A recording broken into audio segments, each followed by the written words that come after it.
Late at night in Ragusa, an invitation arrives from Coppolo Montelli, expressing gratitude and a desire to strengthen alliances. The invitation specifically requests a meeting in the Freest Place of Ragusa to address some previous misunderstandings in how the recipient was initially received by the family. A companion mentions feeling unwell with a wobbly head, indicating they might not be available when needed, but offers to help if called upon.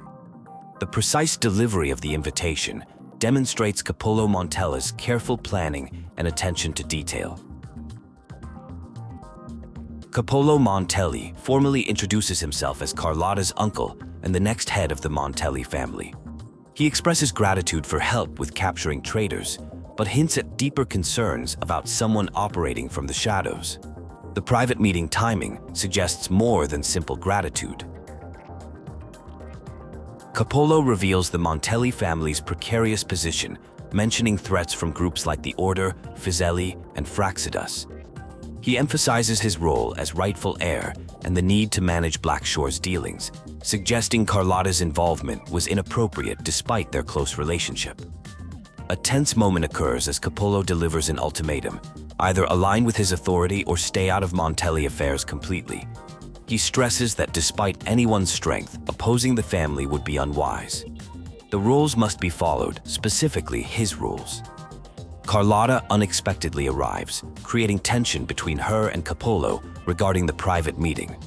Coppolo dismisses the visitor, but keeps Carlotta behind for further discussion, highlighting the complex family dynamics at play. The situation reveals deeper involvement in Montelli family schemes than initially realized. Carlotta provides subtle warnings about staying under the radar, suggesting potential dangers in drawing too much attention. A meaningful encounter occurs during a rainy day, involving discussion about art in the Montelli quarter. The conversation reveals deeper metaphorical meanings about balance, change, and carving new paths forward. Carlotta reveals troubling developments, including partners abandoning deals and the suspicious death of Bennett, the Vault Keeper. Bennett left behind cryptic messages in a blood-stained anthology, suggesting foul play and hidden meanings yet to be decoded. A new identity is offered: Katzai, codenamed Katzai, as a provisional member under Carlotta's patronage. This position requires passing an assessment and pledging loyalty to the Montellis, marking a deeper involvement in family matters.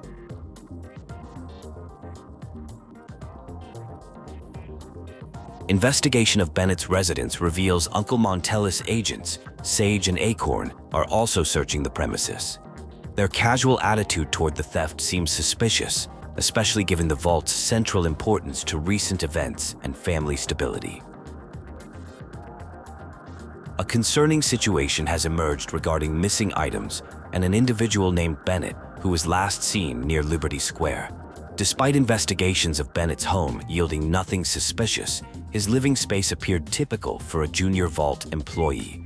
Reports indicate Bennett was ambitious but ethical, even refusing bribes in the past. A chase ensues after spotting someone resembling a gray dove, leading to an encounter with Duncan, a former Montelli family member. Duncan expresses fatigue with the past, but maintains awareness of current events, particularly regarding Bennett. The conversation reveals deep emotional ties and complex family dynamics. Duncan suggests consulting Scarlet Velvet, leader of a freedom-seeking commoner network with connections to Bennett. Though their recent falling out with the family complicates matters, this lead seems worth pursuing. The investigation moves to a reliable information source in Ragusa. The scene shifts to a neutral zone where drinks serve as secret codes. A special order of Scarlet Velvet ribbon is placed, leading to contact with an informant. The bartender proves knowledgeable about Bennett and family matters, arranging a future meeting with someone wearing green tourmaline. News of Bennett's death surfaces, complicating the situation. The bartender, honoring Bennett's memory, directs them to Whisper Windhaven at dusk to meet with Scarlet Velvet, despite tensions between groups. A confrontation reveals that terminals, divine artifacts from the Sentinel, were being replicated without permission. The Order maintains strict control over these items, leading to conflict with those seeking access to them. Tensions rise between different factions. The situation escalates as Scarlet Velvet becomes involved in a dispute with the Order. The conversation reveals deeper political tensions and power struggles between various groups in the city, particularly regarding terminal trading rights. A tense meeting occurs between key parties, discussing broken trade agreements and Bennett's involvement.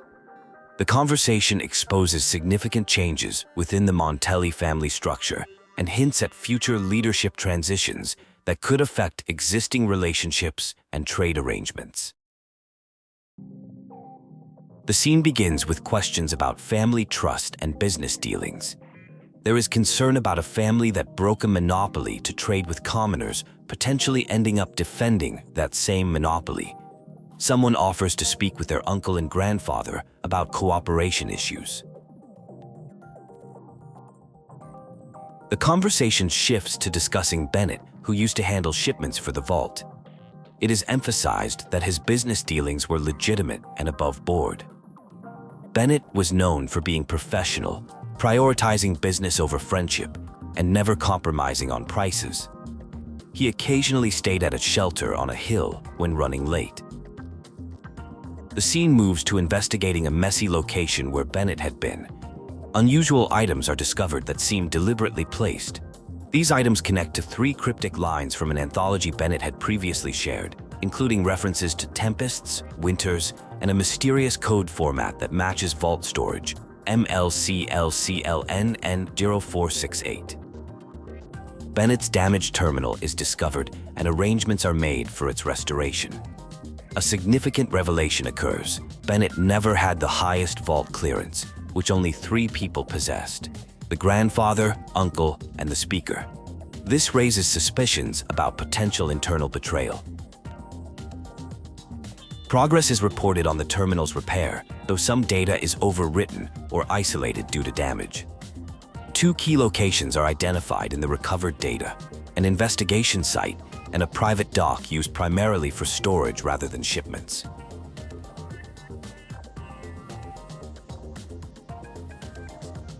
A critical discovery reveals that the core data module has been extracted from the vault.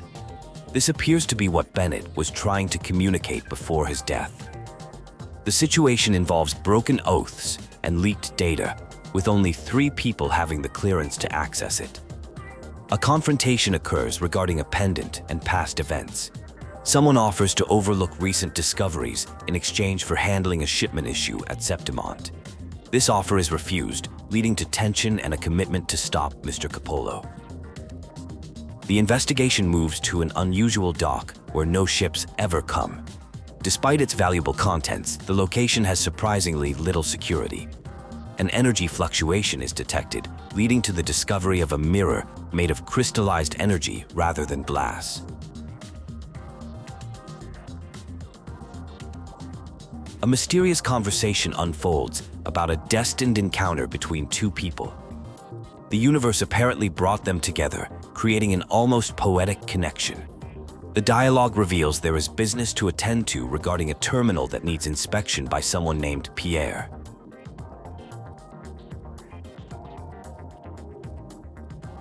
A metaphorical discussion occurs comparing a situation to a painting, where a smaller piece must repress its true nature within a flawless structure. The speaker expresses concern about not wanting to force their path on someone, emphasizing the importance of finding one's own way with a trustworthy partner. There is a stern warning about betrayal, even extending to their own son. Pierre examines a defunct terminal and successfully retrieves all data, including overwritten and isolated information.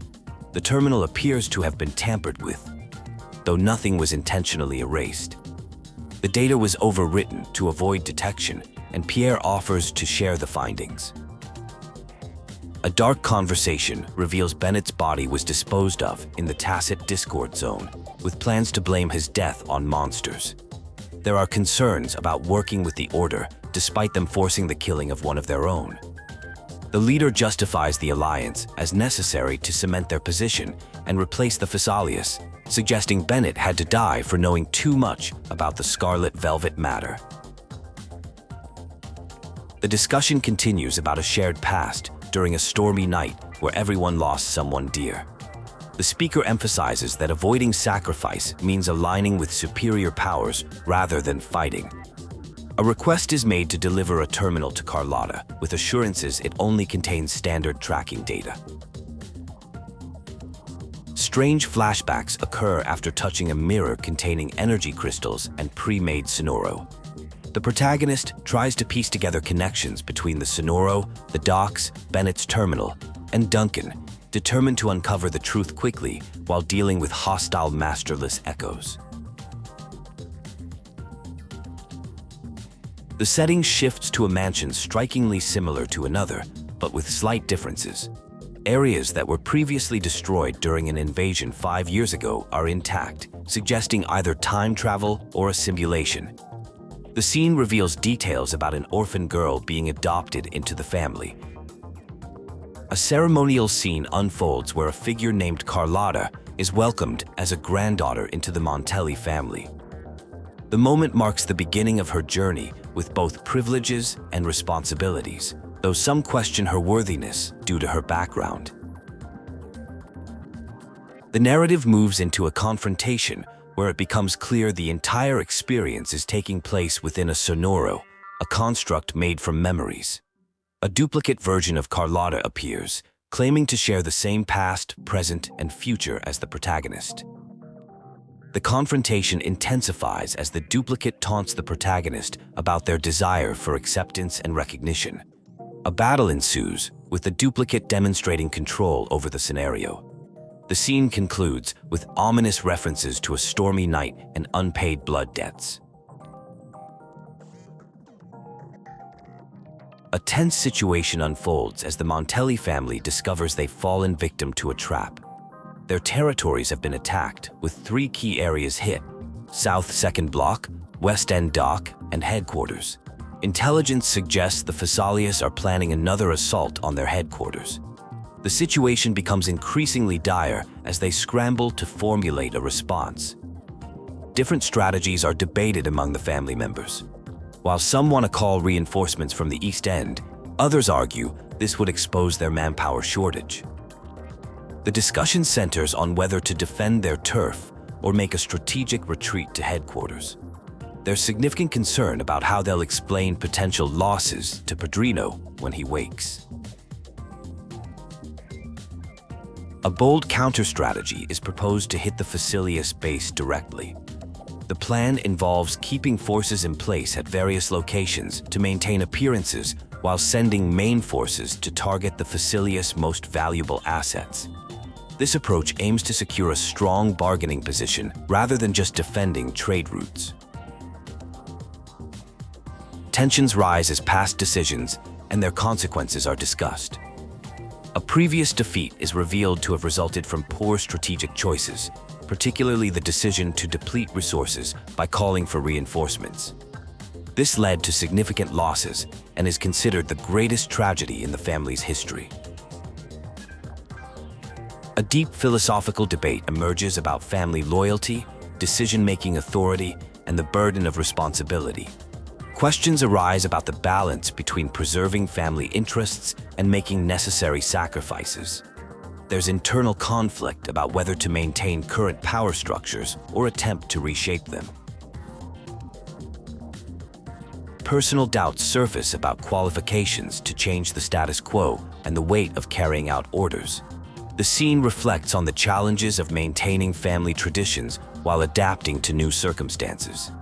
The responsibility of wielding power and making crucial decisions becomes a central theme.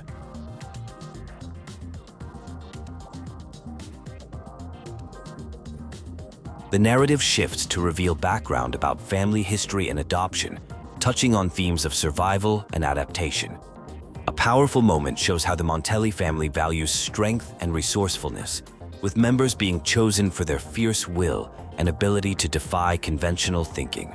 A vision for the Montelli family's future emerges, focusing on breaking free from the Order's control and expanding influence beyond Ragusa. The goal is to balance wealth, power, and freedom while maintaining family identity. Plans are made for an upcoming response to Scarlet Velvet.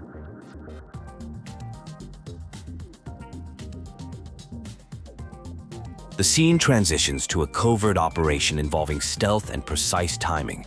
A complex plan unfolds at a venue with surveillance and security measures.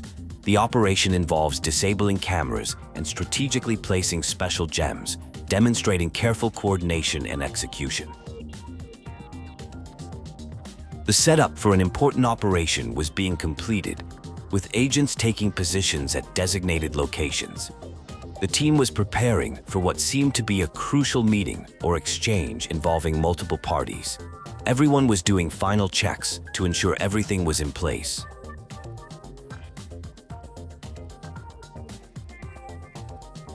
A dramatic confrontation unfolded when an unexpected visitor arrived, revealing that the planned meeting wouldn't happen. It became clear that someone had been manipulating both sides of a deal, playing a clever game of deception. The situation was more complex than initially thought. Some major truth bombs dropped about Coppolo, who had been totally sketchy with the family. Bennett didn't actually betray anyone. He was taken out by Coppolo himself and dumped outside the city. The Montelli family was all about sticking together, even though there might be some rough times ahead. Things got super intense when Coppolo showed his true colors. Instead of taking the loss gracefully, he went full villain mode and admitted he should have been more ruthless earlier. He tried to justify teaming up with powerful allies, but it was clear he was just power hungry. The situation got handled with Duncan being moved to a safe house. Blue Rain and Retriever played it smart by posing as agents to shut down the sketchy deal. The Order was basically ghosted. No data module, no explanation, just straight up radio silence. The mood shifted as rain started falling. There was this deep reflection about how rain used to be seen as bad news in Ragusa, especially since it helped wash away evidence. But now it felt different, more like a fresh start and a chance to move forward. Everyone was super proud of how things turned out, especially with Carlotta stepping up. There were some secret team-ups that went down that nobody knew about, which was kind of suspicious, but worked out in the end. The Montelli code was spelled out, payback for betrayal, no exceptions. They needed a real Montelli to handle things moving forward, and there was definitely more drama brewing under the surface. The mood got emotional with some goodbyes, but it was more see you later than farewell. With Coppolo out of the picture, there was work to be done, helping grandfather through the transition. Someone had to step up and take charge. In a touching finale, Rover got a special gift. Not just any Katzai gem, but a personally chosen token of appreciation. Even though they weren't officially joining the family, they got a unique invitation and their own code name, Katzai. Pretty special moment that left things open for future adventures.